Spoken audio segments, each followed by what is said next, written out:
place. He got the words all mixed up. I'm like, what is the world is happening to Errol Spence? I'm like, is he tired or drunk or what? Hey, Bud Crawford caught it. When Bud Crawford responded to him, Bud said, I forgot what Bud said. Something about, I bet you just put money online. I bet you I'm making more money than you, Errol. Yeah. I bet you. Let's put some money down. And he was like, you know what you're talking about. You up there all drunk. Look at you looking drunk. I was like, no, Bud. Bud said my man was drunk. And now you're saying he's drunk. But I guess it is true. Yeah, you must didn't see that clip. That was terrible. I mean, Tank looked like he was just lost. He don't know what he's talking about either. Man, it's just terrible, man. I'm like, they have just set themselves back. They just don't even realize how they. Tevin Farmer was there, and he was like, "Look, fight me." Him and Tevin was face to face. Oh no. Tank ain't gonna never. Tank played, and I'm surprised Tank didn't smart back. Tank didn't really say too much back. Nah, he too drunk. When you too drunk, you too drunk to talk. He's like, man, you making too much sense. Yeah, he's like, you told me to get a strap. I got a strap. What's up? He was like, what? Oh, this is too much. I gotta walk away. This man just saying a bunch of words. He want me to think. I ain't got time to think. That's probably why he smacked that phone stand out of his hand. Even and Dan Raphael got on him. Believe it or not, Dan Raphael responded to the video. He responded to Tank and said, Tank, you need to learn how to be classy. Stay classy. Alex Dawn even got Dan Raphael going up on him.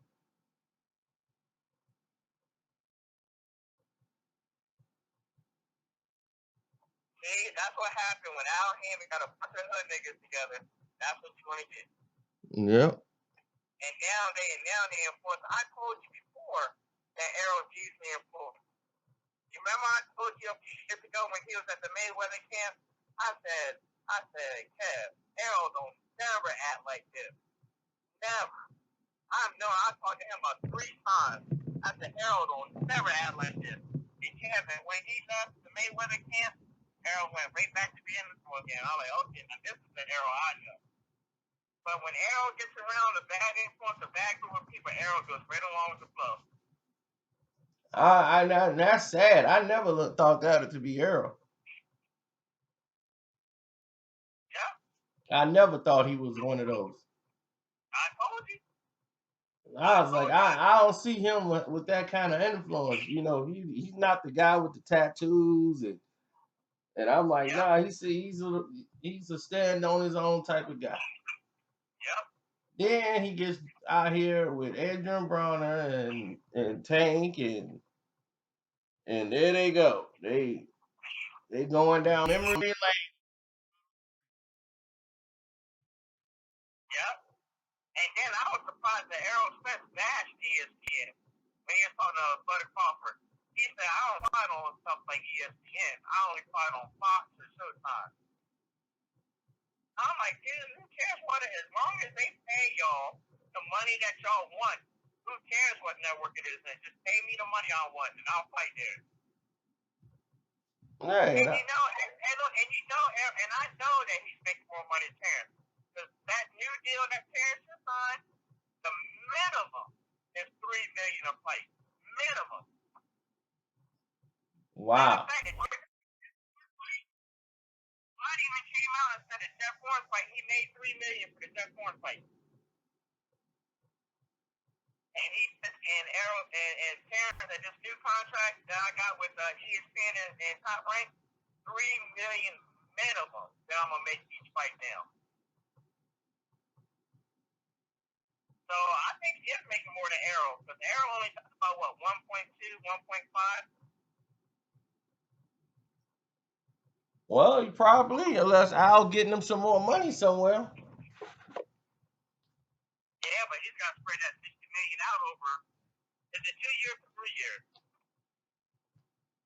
I don't know. Was it 2? Could be 2, could be 3, but that's beside the point. This man said that that he fought tougher competition than Terrence Crawford shot. I know. I couldn't believe it. And then he started right off with Chris Algieri.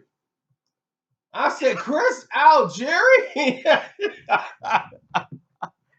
I fought Chris Algieri. I'm like, you fought Chris Algieri, and he was injured. And he took the fight injured. He's a nice guy, but Chris Algieri? He just came off a loss. Right. Then Amir Khan just beat him. Yeah. And then you fought him. Right. And that's the first guy he said that name like it was somebody huge. I done fought Keith Algieri. I done fought Kell Brook.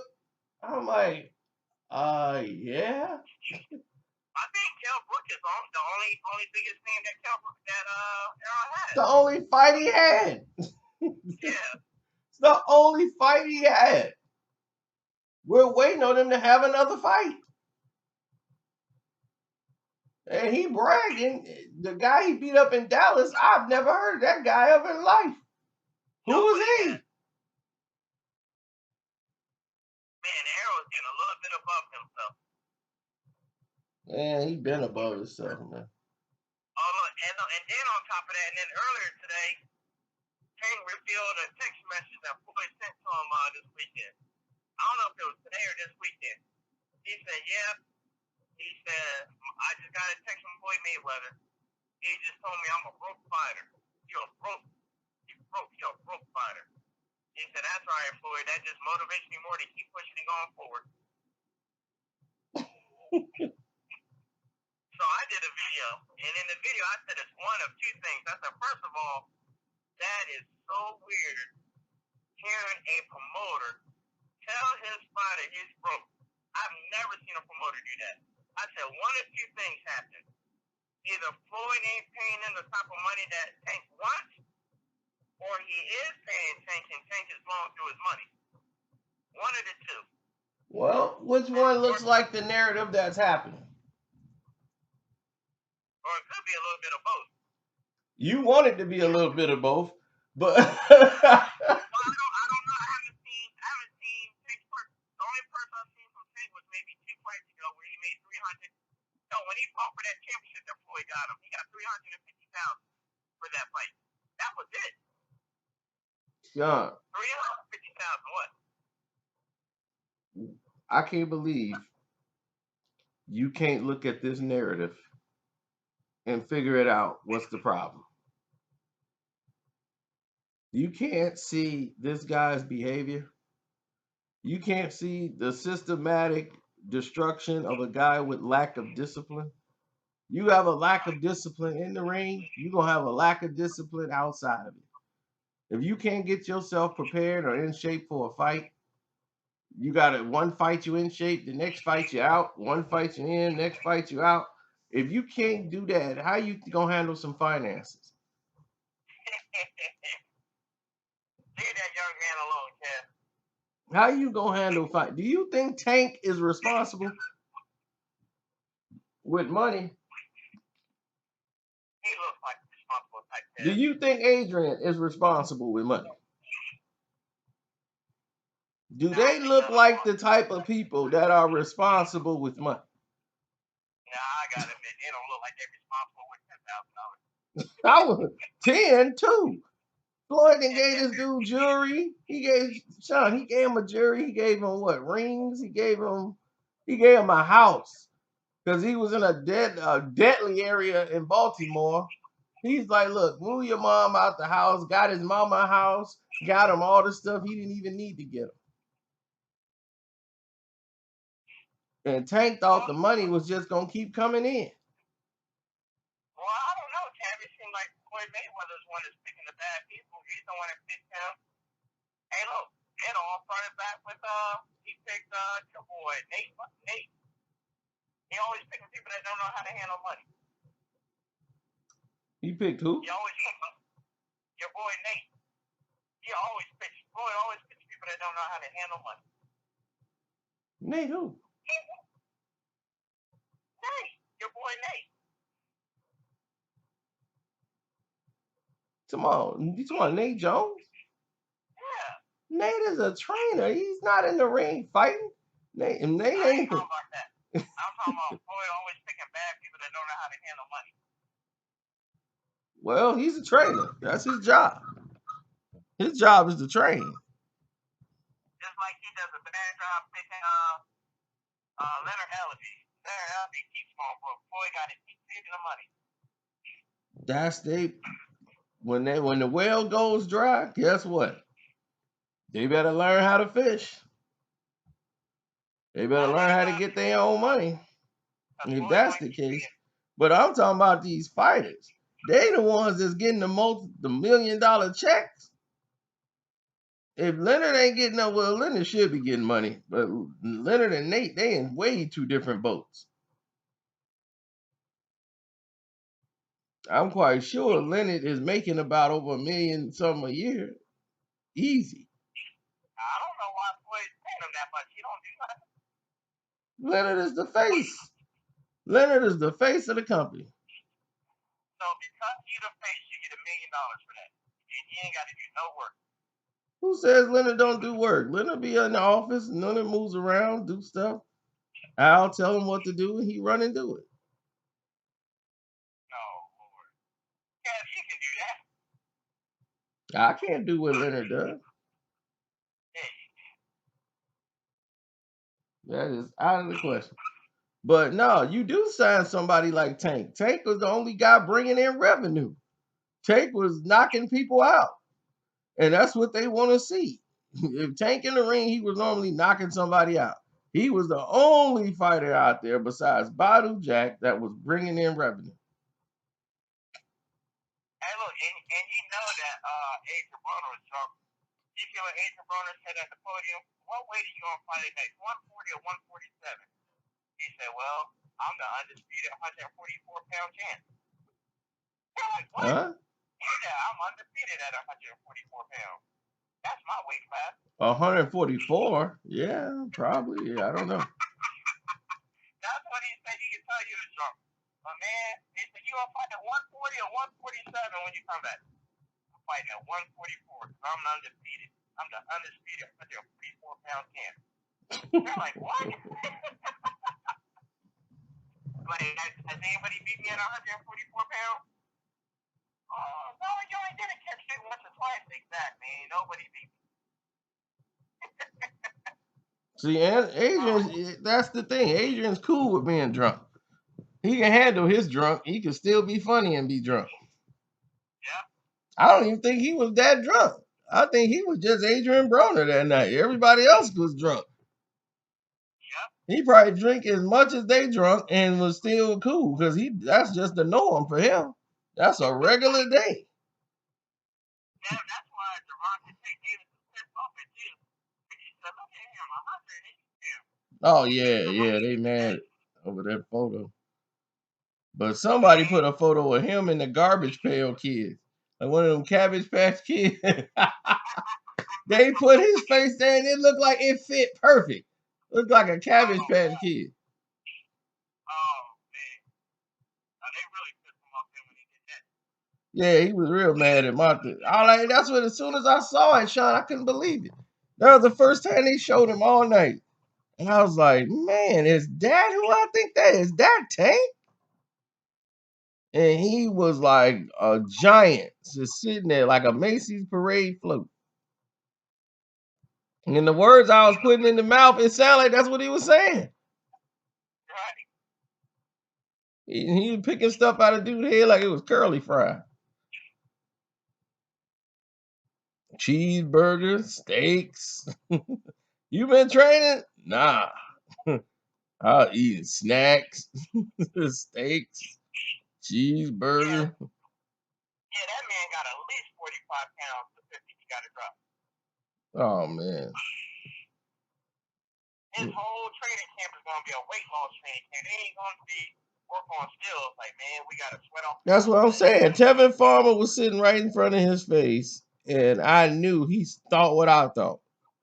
Oh, we got to get this fight going right now. We got to get this fight going right now because Tank will spend the whole fight in the whole camp trying to get in shape. Yep. He's ready for the fall right now.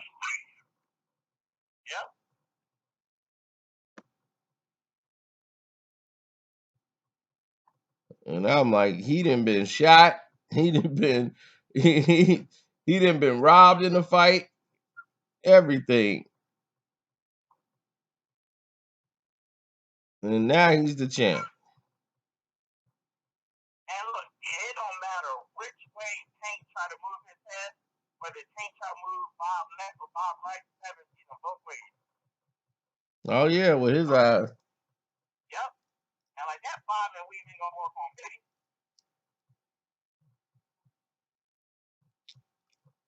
But if Tank was right, Tank would have beat Tevin. Yep. Yeah, I gotta find you that video clip of Jamal Charlo trying to fit in. He was trying his best to fit in, and they just kept ignoring him, and they weren't looking at him. Like, you know how you got that one guy that tries to hang, and everybody like tries to ignore you, like dude. That's how they were doing Jamel.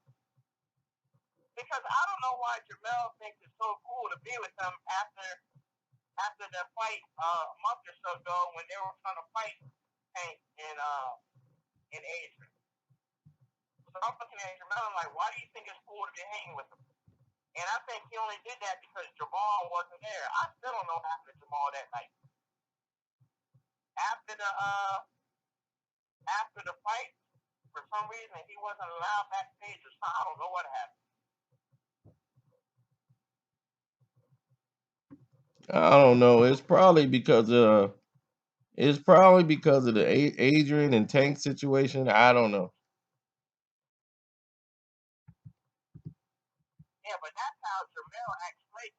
That's what I'm saying. When Jamel's not around his brother, he tries to act cool with everybody. But when his brother's around, he acts tough like his brother. Like, Mom, man, we don't mess with you. Yeah, I know. That's why. He done that with us. He did that to Carla. He did that to everybody. So I already knew I'm not finna be fooled. Hey, what happened to Carla? I didn't hear about it with Carla. Yeah, they did that with Carla them and then that's when she blamed you. But yeah, thought you must have went and said something. And I'm like, I don't know. Because I was the first one to get the call. Yeah, and I think your boy And then when we talked to you, you were like, I ain't talked to nobody. I ain't said nothing to nobody. Like I ain't talking to the uncle. I ain't said nothing. Yeah, and I think Samaj is the one that cleared that up.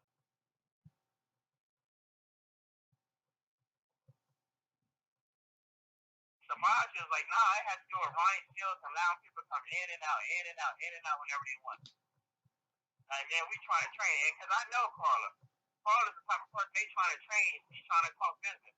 And Ronnie probably got pissed off, like, hey, why is she over here trying to get y'all to do these business deals we trying to train? If y'all want to talk that mess, y'all talk after y'all get done training. No, because they was up there and everything was good. And now they had a great time, no problems. It was just like the old days. And Karina, she was hanging out with them. So that night, everybody was supposed to come up there and and hang out. And then all of a sudden, Karina couldn't get in or something. So she was like, yeah, they wouldn't even let us in or nothing. And that's when Carl was like, did he go and say something? We just got everything back together. And he didn't win and messed all this up. I'm like, I don't know. He did. I haven't talked to him yet. So when we talking to you, that's when you was like, I haven't talked to nobody. I didn't blow nothing up. He's like, I spoke with the uncle back then. I haven't even talked to them or said nothing to nobody yet. But I didn't blow nothing up. So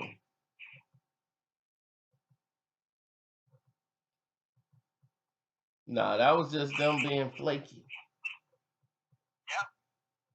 And that was the thing. And that was the case of them being flaky. Because they was in there, they were cool with everybody when they was there. Because they didn't want to make a scene and say nothing. But when they left, they was like, man, we don't want them up in here. And so when they left and tried to come back, that's when they wouldn't let them back in.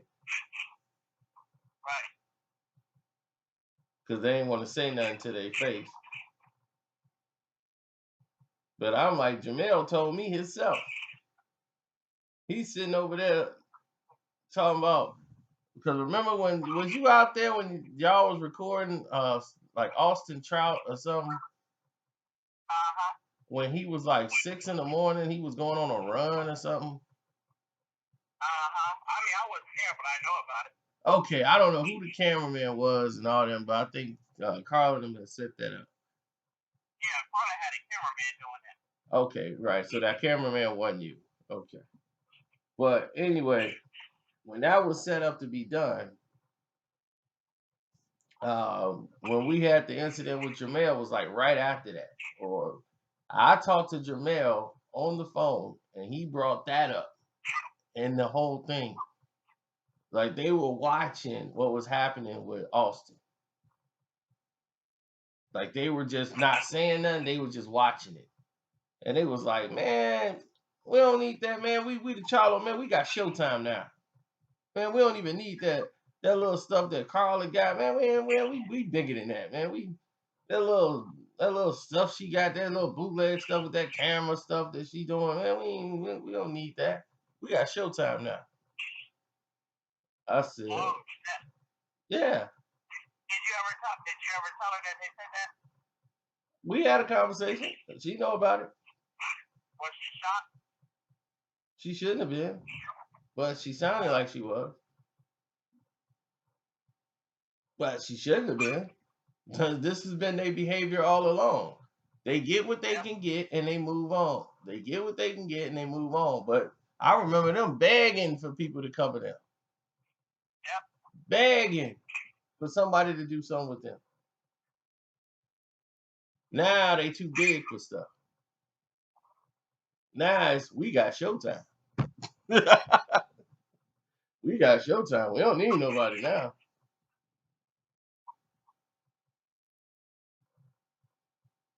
Yep. And I was like, man, I could have really, really went in on them. But I didn't.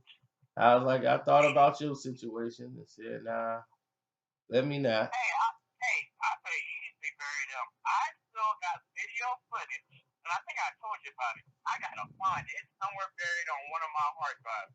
I still got video footage when I was